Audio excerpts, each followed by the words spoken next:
Good morning, and we are in Doctrine and Covenants 3. Which way do you face? Um, is what we're talking about from Lynn G. Robbins, and basically he tells about how, as a 70, he should be presenting the prophet to the people, not the people to the prophet.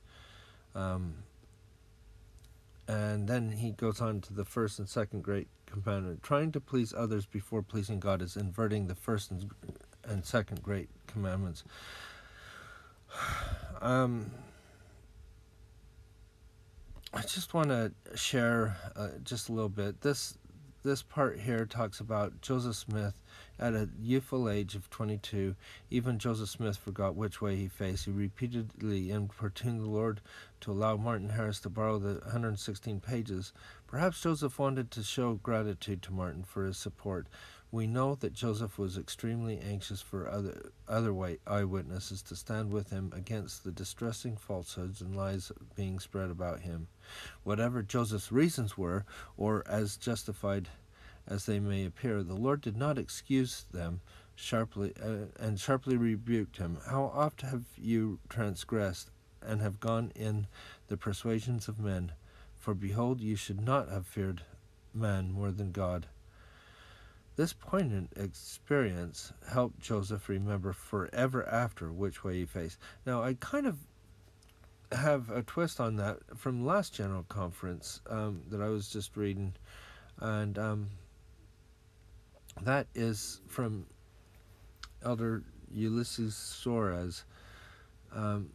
Brothers and sisters, not only do we have to think about men, but also our own reactions to things. Are we looking at our will or God's will in the things that we do?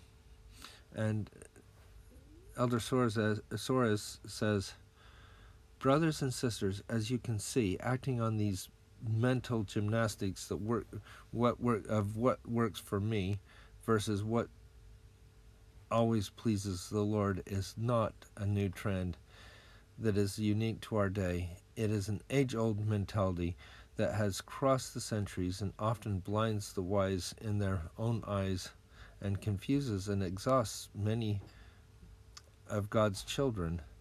This mentality is, in fact, an old trick of the adversary. It is a deceptive path that carefully leads God's children away from the true and faithful covenant path. I believe that is true, that we need to look to where we face, and we should face to God. And I can't, I know that is something that sometimes is like he says, an age-old thing, whether it is our own feelings or those worried about those around us. When people try to save face with men, they unwittingly lose face with God. And then he talks about, while certainly it takes courage to face perils, the true badge of courage is overcoming the fear of men. For example, Daniel's prayers helped him face lions, but what made him lion-hearted was defying King Darius. He shares about Queen Esther and her prayers. Courage is a form of every virtue. This is C.S. Lewis at the testing point. Pilate was merciful till it became risky.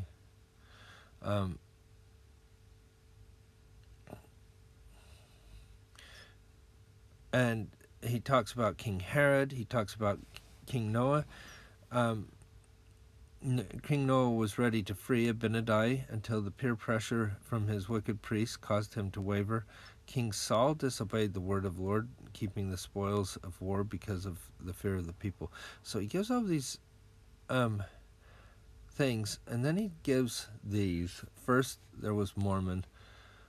Behold, I speak with boldness, and having authority from God, I fear not what man can do, for perfect love casteth out all fear.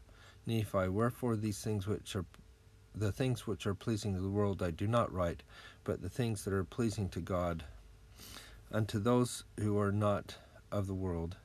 And Captain Moroni, behold, I am Moroni, the chief captain. I seek not for power, but to pull it down. I seek not for honor of the world, but for glory of my God, and the freedom and welfare of my country. That's 3 examples, but we also have, I can think of Abinadi, who, stops and says, touch me not, for I have not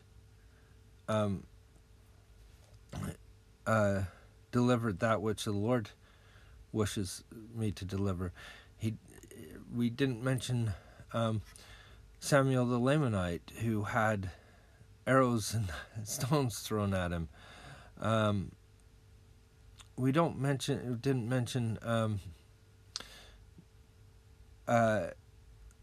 Nephi, 3rd Nephi, you might say, when he stood in the tower in his garden and told the people of their iniquity, and then the Lord says, blessed art thou, Nephi, for you've not, I'm trying to do it off of hand without looking, not feared man, but in essence feared God, or wanted to do what God wanted him to do. Those are all good examples as well. So you can just keep going with these.